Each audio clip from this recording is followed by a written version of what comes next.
मित्रांनो, कामगार मंडळाअंतर्गत बांधकाम कामगारांना विवाह योजनेचा अर्ज भरताना बऱ्याच अडचणींचा सामना करावा लागत असतो आणि त्याच अडचणींचा विचार करून आज आपण असा व्हिडिओ बनवला आहे। हा जर व्हिडिओ तुम्ही पाहिला तर विवाह योजनेचा जो अर्ज आहे भरताना कुठल्याही प्रकारची अडचण तुम्हाला येणार नाही, मनात एकही शंका राहणार नाही। त्यामुळे आजच्या या व्हिडिओमध्ये अतिशय महत्त्वाची माहिती तुम्हाला देणार आहे। प्रत्येक बारीक सारीक गोष्टींची माहिती या ठिकाणी तुम्हाला देणार आहे, त्यामुळे हा व्हिडिओ शेवटपर्यंत नक्की पहा। गेली 8 वर्षे बांधकाम कामगार कल्याणकारी मंडळामध्ये प्रत्यक्ष काम केलेलं असल्यामुळे प्रत्येक योजनासाठी लागणारी आवश्यक तेवढेच कागदपत्र आणि त्याबद्दल तांत्रिक माहिती मी आपल्याला या व्हिडिओच्या माध्यमातून देत असतो। त्यामुळे तुम्ही जर नवीन असाल तर आपलं हे योजना कट्टा नावाचं जे चॅनल आहे ते चॅनल आता सबस्क्राइब करा, जेणेकरून तुम्हाला सुद्धा भविष्यात बांधकाम कामगार योजनेशी संबंधित कोणतीही अडचण येणार नाही। चला तर मित्रांनो, आपण स्क्रीनवरती पाहूया। मित्रांनो, अशा प्रकारे आपण स्क्रीनवरती आल्यानंतर गुगल मध्ये पहा, या ठिकाणी महाराष्ट्र इमारत आणि इतर बांधकाम कामगार कल्याणकारी मंडळाची mahabocw.in अशा प्रकारची ही वेबसाईट आहे। याच्यावरती क्लिक केल्यानंतर तुम्हाला अनेक प्रकारचे या ठिकाणी मेनू दिसणार आहेत। या मेनू मध्ये पहा मित्रांनो, आपल्याला यायचं आहे कामगार विभागामध्ये 3 नंबरचा मेनू आहे। त्याच्यामध्ये आल्यानंतर आपल्याला खाली यायचं आहे कल्याणकारी योजना। या कल्याणकारी योजनेवरती आपल्याला क्लिक करायचं आहे। क्लिक केल्यानंतर तुमच्या समोर हे अशा प्रकारचं पेज होईल, ओपन होईल। त्याच्यामध्ये तुम्हाला दिसेल कल्याणकारी योजना। याच्यामध्ये सामाजिक सुरक्षा योजना आहे, त्याच्यानंतर शैक्षणिक योजना आहेत आणि त्याच्यानंतर पुढे गेल्यानंतर आरोग्य विषयक सुद्धा योजना आहेत। त्याच्यानंतर पुढे गेल्यानंतर आर्थिक योजना सुद्धा आहेत। म्हणजे अशा प्रकारचे हे 4 योजनांचे भाग आहेत आणि ह्या 4 योजनांच्या भागामध्ये ह्या ज्या काही कल्याणकारी मंडळ आहेत या सर्व योजना याच्यामध्ये समाविष्ट केलेल्या आहेत। तर आपण आज बघणार आहोत विवाह योजना। विवाह योजनासाठी कोण कोण पात्र आहे, काय काय कागदपत्र लागणार आहेत आणि त्याचबरोबर अर्ज कसा करायचा, इतर महत्त्वाची माहिती आजच्या व्हिडिओमध्ये आपण पाहणार आहोत। तर मित्रांनो, त्या ठिकाणी आपल्याला सुरुवातीला सामाजिक सुरक्षा योजना याच्यामध्ये यायचं आहे। यामध्ये आल्यानंतर पहिल्याच नंबरची योजना आहे, त्याच्यावरती लिहिलेलं आहे बघा, पहिल्या विवाहाच्या खर्चासाठी कामगाराच्या पहिल्या विवाहाच्या खर्चाच्या प्रतिपूर्तीसाठी रुपये 30,000 एवढा आपल्याला या ठिकाणी लाभ भेटणार आहे। त्याच्यावरती क्लिक केल्यानंतर तुमच्या त्या ठिकाणी तुमचा जो अर्ज आहे अशा प्रकारे ओपन झालेला दिसेल। इथे तुम्ही पाहू शकता महाराष्ट्र इमारत इतर बांधकाम कामगार कल्याणकारी मंडळ असं लिहिलेलं आहे। हा अर्ज तुम्ही व्यवस्थित पाहून घ्या। हा ऑफलाईन पद्धतीतला अर्ज आहे। अशाच प्रकारची माहितीचा ऑनलाईन अर्ज आपल्याला भरायचा आहे, त्याच्यामुळे तुम्ही पुढे व्हिडिओ पहा, याच्यामध्ये मी संपूर्ण माहिती दिलेली आहे। खाली आल्यानंतर मित्रांनो बघा, योजनेचं नाव दिलेलं आहे S01 आहे। पहिल्या विवाहाच्या प्रतिपूर्तीसाठी रुपये 30,000 म्हणजे कामगाराच्या पहिल्या विवाहाची साठी ही योजना आहे। त्याच्या पुढे लगेच कागदपत्र दिलेली आहेत त्या ठिकाणी। परंतु मी आपल्या व्हिडिओमध्ये नेहमी सांगत आलेलो आहे की वेबसाईटवर दिलेली ही जी माहिती आहे कागदपत्रा संदर्भातली ही अपूर्ण माहिती आहे, म्हणजे या ठिकाणी पूर्ण कागदपत्र दिलेली नाहीत। मी आपल्याला व्हिडिओमध्ये पुढे पुढे सांगणार आहे, त्यामुळे तुम्ही व्हिडिओ शेवटपर्यंत नक्की पहा, एकही शंका तुम्हाला राहणार नाही। अशा प्रकारे हा अर्ज आहे मित्रांनो, तुम्ही हा अर्ज व्हिडिओमध्ये नक्की दिलेला आहे, तो व्हिडिओच्या डिस्क्रिप्शन मध्ये तिथून तुम्ही डाउनलोड करून पाहू शकता किंवा साइट वरती सुद्धा उपलब्ध आहे। या योजनेचं नाव आहे कामगाराच्या स्वतःच्या प्रथम विवाहासाठी रुपये 30,000 अर्थसहाय्य। मग या योजनेसाठी कोण कोण पात्र आहे, त्याच्यासाठी लागणारी कागदपत्रे कोणती आहेत, त्याचबरोबर लाभ किती मिळणार आहे आणि सर्वात महत्त्वाचं म्हणजे अर्ज कसा करायचा, या सर्वांची माहिती आपण स्टेप बाय स्टेप या व्हिडिओमध्ये पाहणार आहोत। व्हिडिओ शेवटपर्यंत नक्की पहा।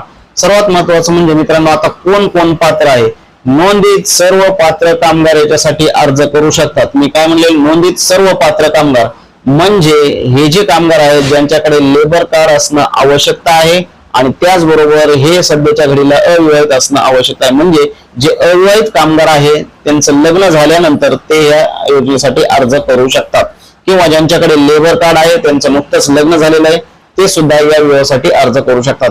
त्याच्यानंतर पुढचं आहे नोंदणी ऍक्टिव्ह असायला पाहिजे, म्हणजे त्यांची जी नोंदणी आहे त्यांची नोंदणी जीवित असायला पाहिजे किंवा त्यांची नोंदणी चालू असायला पाहिजे किंवा त्यांच्या नोंदणीचं नुकतंच नूतनीकरण झालेलं असायला पाहिजे। अशा प्रकारे दुसरा महत्त्वाचा मुद्दा आहे। त्याच्यानंतर त्यांच्याकडे लेबर कार्ड किंवा पावती ही असणारच आहे, कारण त्यांनी नोंदणी केलेली असेल तर त्यांच्याकडे नक्कीच असणार आहे। त्याच्यानंतर त्यांचं जे सर्वात महत्त्वाचा मुद्दा आहे वयाच्या बाबतीत, तो आहे त्यांचं वय 18 ते 60च्या दरम्यान असायला पाहिजे, तरच ते या योजनेसाठी पात्र ठरतात, म्हणजे ते या योजनेसाठी अर्ज करू शकतात। आणि त्यांचा हा विवाह पहिलाच असायला पाहिजे, असं चालणार नाही की त्यांचा दुसरा तिसरा चौथा अशा प्रकारे काही करू नका। त्याच्यानंतर विवाह नोंदणी झालेली असायला पाहिजे। दुसरी गोष्ट महत्त्वाची म्हणजे त्यांची जी आहे विवाह नोंदणी झालेली असायला पाहिजे।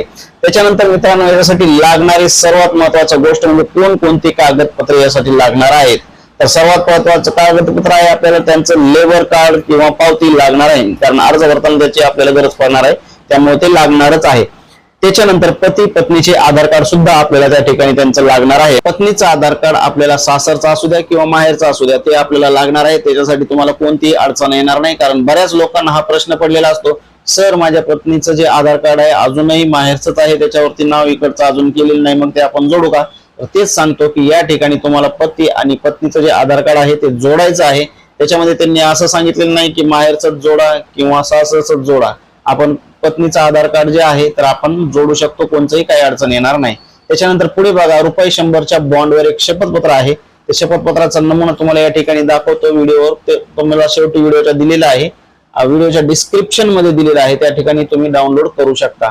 तो ₹100चा बॉन्ड आहे। आता याच्याबद्दल गोष्ट सांगायची अशी की मित्रांनो, जर हा जर नमुना आहे तर दिलेलाच आहे, परंतु तुम्हाला जवळच्या ऑफिसला जाऊन एक वेळेस चौकशी करा की ₹100च्या बॉन्डवर हा नमुना द्यावा किंवा साध्या पत्रावर द्यावा, कारण त्यामुळे जर तुमचे ₹100 वाचतील आणि त्याचबरोबर तुम्हाला टायपिंग वगैरे करण्याचा इतर खर्च सुद्धा वाचू शकतो। तर बऱ्याच ठिकाणी अजूनही ₹100चा बॉन्ड घेतात। यापूर्वी अफिडेव्हिट केलेले बॉन्ड घेत होते, त्याच्या शपथपत्र म्हणजे अफिडेव्हिट केलेले घेत होते, परंतु आता तुम्ही जवळच्या ऑफिसला जाऊन विचारू शकता की ₹100च्या बॉन्डवर हा नमुना द्यायचा की साध्या कागदावर नमुना द्यायचा, जेणेकरून तुमचे त्या ठिकाणी पैसे वाचतील। त्याच्यानंतर सर्वात महत्वाची गोष्ट म्हणजे मित्रांनो, विवाह प्रमाणपत्र लागणार आहे। आता हे विवाह प्रमाणपत्र आपल्याला माहिती आहे, आपण जर ग्रामीण भागातले असेल तर ग्रामपंचायत कार्यालयातून घ्यायचं आहे, त्याच्यावरती आपल्याला ग्रामसेवकांचा शिक्का असेल, ज्याला आता ग्रामविकास अधिकारी म्हणत। त्यानंतर नगरपालिका किंवा महानगरपालिका किंवा सरकारी हॉस्पिटलमध्ये सुद्धा बऱ्याच ठिकाणी देतात, तुम्ही त्या ठिकाणचं सुद्धा आपण हे जे विवाह प्रमाणपत्र आहे प्राप्त करून घेऊ शकता।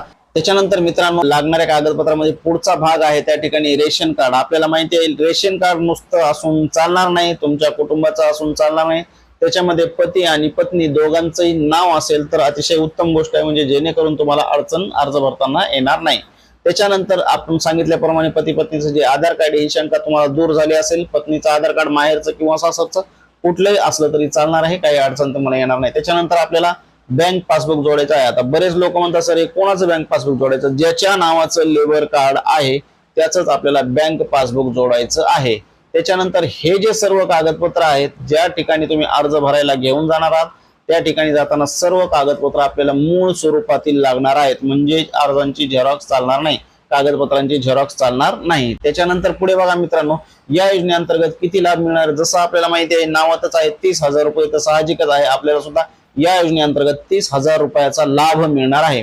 तर हे जे अर्थसहाय्य आहे आपल्याला माहिती आहे बांधकाम कामगार कल्याणकारी मंडळाकडून मिळत असतं, फक्त आणि फक्त कामगारांच्या स्वतःच्याच आणि पहिल्याच विवाहासाठी हा लाभ मिळणार आहे, त्याच्यामुळे हे लक्षात घ्या। आणि त्याच प्रकारे दुसरी एक योजना आहे विवाह संबंधित, ती कामगाराच्या कोणत्याही एका मुलीच्या लग्नासाठी ₹51,000 अर्थसहाय्य, हे अशी एक योजना आहे, त्याचा सुद्धा व्हिडिओ आपल्या YouTube चॅनलवरती दिलेला आहे, ते सुद्धा तुम्ही जाऊन पाहू शकता। त्याच्यानंतर मित्रांनो, सर्वात महत्वाची जी गोष्ट आहे अर्ज कसा करायचा, तर आपल्याला काय करायचं आहे की जवळच्या सोयीच्या ठिकाणाहून तुम्ही तुमच्या कोणत्याही सोयीच्या ठिकाणाहून जाऊन अर्ज करू शकता। नेट कॅफे असू द्या किंवा तुमच्या मित्राचं दुकान असेल की त्या ठिकाणी जाऊन तुम्ही अर्ज करू शकता। जाताना आपल्याला सांगितल्याप्रमाणे सगळे मूळ कागदपत्र सोबत घेऊन जायचे आहेत आणि तेच कागदपत्र सोबत घेऊन गेल्यानंतर अर्ज करायचा आहे। अर्ज करताना हे सगळे कागदपत्र स्कॅन केल्यानंतर हे कागदपत्र तुम्ही अपलोड करा। अपलोड केल्यानंतर त्या ठिकाणी तुम्हाला आपल्या सोयीचं तालुका किंवा जिल्हा केंद्र निवडायचं आहे, जे जवळचं असेल तुमच्या सोयीचं असेल त्या ठिकाणी तुम्ही ते तालुका किंवा जिल्हा केंद्र निवडून घ्या। तारीख घेतल्यानंतर पुढे अपॉइंटमेंट पत्र जनरेट होईल, त्या ठिकाणी तर तारीख घ्या तुम्ही, त्या तारखेला तुम्हाला हे सर्व मूळ कागदपत्र घेऊन तिथे उपस्थित राहावं लागणार आहे, म्हणजे ती तारीख घेतल्यानंतर त्या ठिकाणी तुम्हाला जायचं आहे। त्याच्यानंतर अपॉइंटमेंट लेटर मिळेल, ते अपॉइंटमेंट लेटर घ्या आपल्या सोबत ठेवा आणि त्याचबरोबर त्याच्यासोबत आपले मूळ कागदपत्र जे आहेत त्या तारखेला आपल्याला घेऊन जवळच्या तालुका किंवा जिल्हा केंद्राला उपस्थित राहायचं आहे। त्यानंतर आपल्या अर्जाची त्या ठिकाणी तपासणी होणार आहे आणि तो अर्ज तिथून पुढे व्यवस्थित असेल तर वरच्या अधिकाऱ्यांकडे पाठवला जाणार आहे।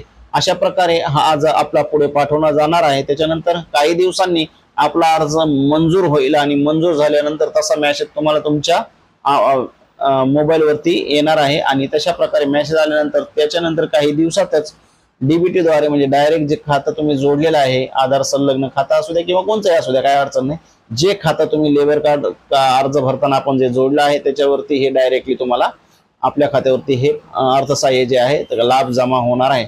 आणि अशा प्रकारे हा महत्त्वाचा व्हिडिओ आहे मित्रांनो. मी आशा करतो तुम्हाला हा व्हिडिओ नक्कीच आवडला असेल. काही अडचण आली तर व्हिडिओच्या डिस्क्रिप्शन मध्ये तुम्ही कमेंट करा, मी तुम्हाला त्या ठिकाणी देणार आहे माहिती. त्याचबरोबर आपला जो 100 रुपयाचा शपथपत्राचा जो बॉन्डचा नमुना आहे तो सुद्धा मी आपल्या व्हिडिओच्या डिस्क्रिप्शन मध्ये दिलेला आहे, तिथे जाऊन तुम्ही डाउनलोड करा, काही अडचण येणार नाही. धन्यवाद. पुन्हा भेटू अशाच प्रकारच्या माहितीसाठी योजना कटा चॅनल सबस्क्राईब